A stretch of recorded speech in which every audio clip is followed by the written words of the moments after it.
Welcome to KCBC's podcast. I am your host, Tim Lawrence, and my special guest is Trent Davis. This is basically the second part of my Upland kind of review, gameplay overview of what Upland is.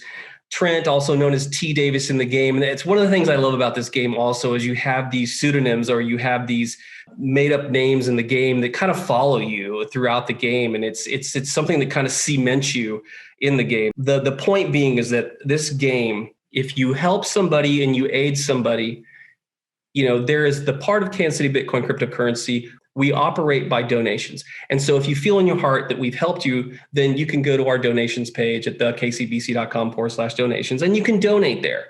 Or if it's one-on-one in a session that I'm teaching somebody, I will let them know there is a referral program. I'm going to give you the referral link. This is what it means. So you teach it as a part of it. I want to know all about how you got started in this and then your progression in the game, because you were somebody that helped me in my gameplay by just being on the Discord chat. And I got to tell you, man, even with my acumen level in cryptocurrency, going onto a chat room like in a Discord, it can be a daunting task if you're going to get the noob call out or whatever. And good on you. For as I started to progress in the game, I had no idea that I was creating or running up towards a little bit in the leaderboard. And I had done it all on something that wasn't minting properties, but I was actually buying secondary properties. Somebody had bought in the game and were reselling. My only defense is that I am proof of work in the game. I am proof of concept in motion, built on buying and reselling digital real estate. I'm going to let you tell the folks all about yourself, how you got into this, and explain Upland as best you know it. T. Davis. All right. Hey, thank you so much for having me, man. I'm super excited about being here. All right. Well, so take me back to, I guess, August of 2020.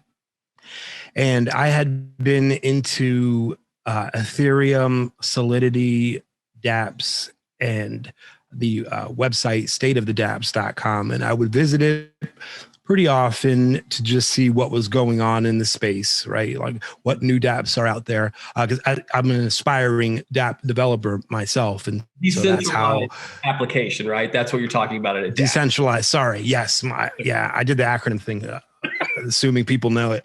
Okay. My apologies. Decentralized application, AKA DAPP, was something that I was looking to get into, and thus I was perusing the websites like DAPP Radar that is now, and back then it was State of the DAPPS was the popular one. And I saw this ad that just popped out at me for this game called Upland. And then I started reading about it. And then I think somewhere it said download for Android, which was mind blowing because seeing that, to me, this was the first decentralized application on a mobile app.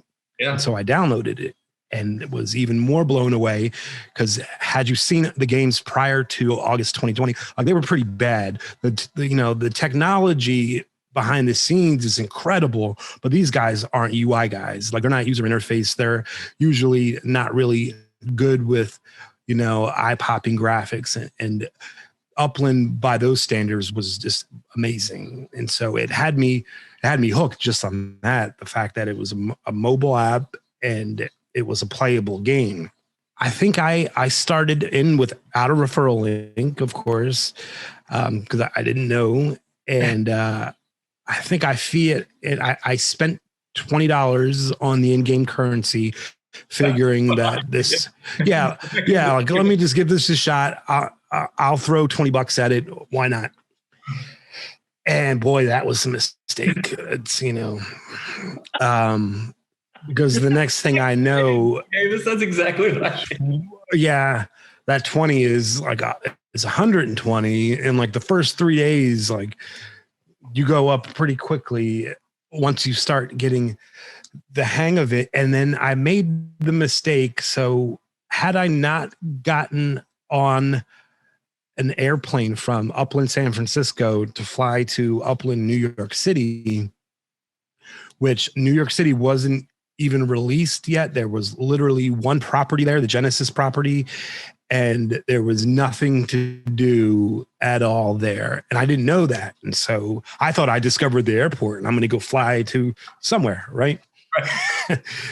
And so I land there and I'm realizing that this can't be right. And so I go to their website and I had Discord installed, but I'm not a gamer. So I wasn't super familiar with Discord in general, aside from having created an account at some point. And so I went into the Discord, asked that question, and the reception drew me in right away. It was the upland community. Just, I could sense that it was someplace that I wanted to be.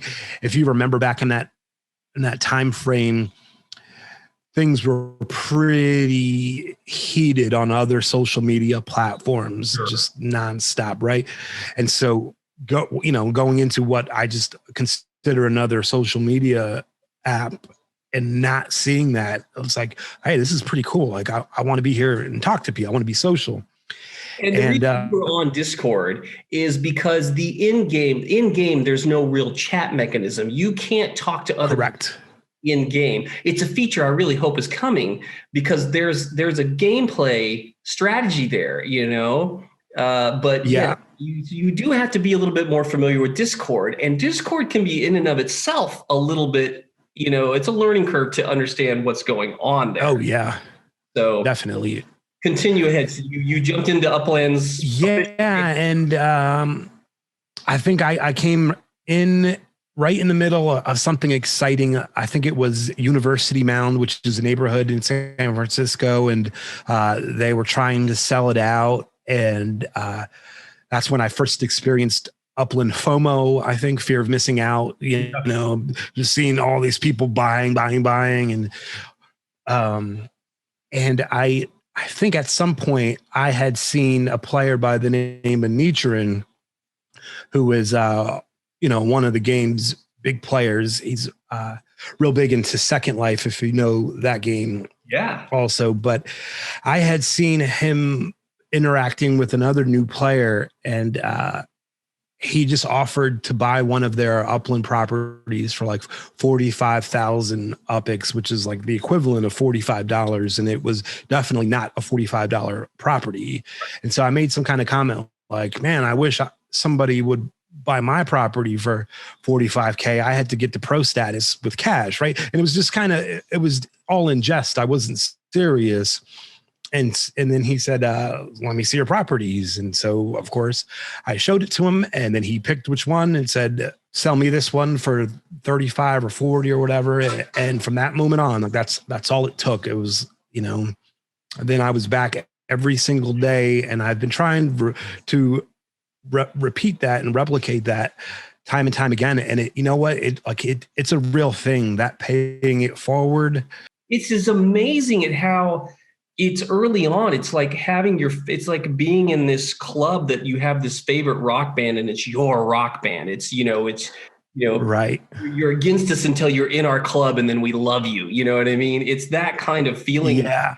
And as you spoke of, the way that Upland really kind of works is it literally is a mapping of the entire world, Earth. It is the mapping of Earth. Yep. And every property or every continent, every square inch is really reflective. It's got its counterpart for real life. It's a counterpart in the game. So right. The properties, the districts, the monuments, the parks, the schools, everything, right? And so it's split up and it's divided up then into all these properties. And when you join Upland, you are a visitor. So you can visit an Upland, you can create a username. They'll give you 4,500 UPX when you start, but you have to continue to renew what's called a visa. So you're just visiting the world of Upland. And if you don't renew that visa in 6 days, you lose that. And all of a sudden you have to go back in. But once you get, is it $10,000 in holdings? 10,000 UPX. Yep. Mm-hmm. Then you become an official Uplander and you don't have to go Upland resident. Yep. For me, the game was, you are acquiring these properties And some of the appeal to the game was I had properties that meant nothing maybe to no one, but they meant something to me. Yeah, absolutely. So like, well, you have to make that for yourself, especially if you're coming in a bit later after, like I remember going, one of the first things that I did in San Francisco was Google famous San Francisco addresses, right? Like looking for a celebrity, and you're not going to find any of those not minted. Right. That's the terminology for owned, right? Explain minting. Yeah. You will be floating around with your avatar, and you'll be crossing streets and seeing these boxes, which are parcels. They represent a area of land in upland, and they can be one of several colors. It could be a light gray, it can be a light blue, it can be a dark green, or it can be a neon green. And what the colors represent is the status of that property, right? And so the unowned, unminted properties are light gray, and you have to be within range. So your avatar has to be floating near, there's like a radius, a range, proximity that you need to be near a property to discover it.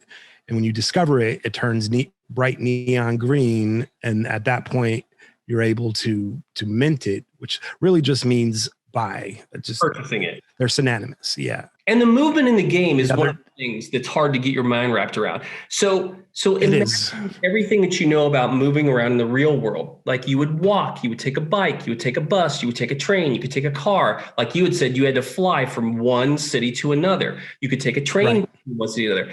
The upland gameplay represents you as an avatar in the game. And they start off by just a general amount of avatars. You get to pick a fire hydrant, a pylon, or a dog, or an umbrella, or something. And then you start in a city that you have. Generally, right now, you get to choose. Not a lot of people start in New York. I don't think anybody starts in New York. No, that won't be a choice for probably some time. But San Francisco or Fresno are your two choices. Right now, it's 2 states. 2 cities in California and Manhattan Island in New York. That's it. Yeah. These are the only options of cities that are in states that you have to buy, that are open for purchasing, trade, and sell. So as you're moving in this, the game mechanism is you see some other avatars, so that it's not polluted with avatars. Once your avatar is kind of floating around, you don't get to control where it goes. You don't get to point and click and move your avatar. It's on a random course, very slow moving. So they devised a mechanism in the game called a send, okay? And the send is basically you get 3 a day to start with, I think is what the number is. And then there's a tiny little airplanes that are on the map. And what you do is you can send yourself to any property that isn't it's got to be a minted property or for sale. But you can't send it to an unminted property, right? Correct. And the only thing an unminted property means is it's the game offering property for sale to the players. So Upland owns all the earth. They own all the properties. Right. Yeah. Generating income for people that are trying to get their mind wrapped. How the hell do you make money? Like, how does it work? Well, what it does is Upland offering these properties and in an incredible mathematical way. So their value system. And then when you buy the property, and the way to buy property is you have to exchange fiat or cryptocurrency. You can buy it with crypto. And for every $5, it's 5,000 UPX, right? UPX, that's what it is, basically. So that's the exchange rate. And the mind-boggling point is the buy-ins are set. You can't just say, I want to buy $125, $135. It's increments that are already set in the store. Sure. From $5 to $25,000 of purchases. They just upped that. They had to up that. Yeah, it's insane. It was 10 and they had to move it up to 25K. You utilize that, you get UPX in the game, and that's the currency that you spend on properties. The little sends are airplanes that you can collect. You have to be close to them. You click on them, and then it gives you more sends. It's how you move in the game. But They will evolve this into walking, using cars in the game. Cars are coming. Hello, everybody at KCBC. I do hope you enjoyed our part 1 discussion with Trent Davis, tdavis in the game upland.me, a decentralized application that is a real estate buy-sell trade game. Check it out again at upland.me. Thank you, everybody, for watching. Look for more Kansas City Bitcoin Cryptocurrency Club podcasts. You can see us, visit us on Facebook, Kansas City Bitcoin Club, and on the web, thekcbc.com. Thanks again.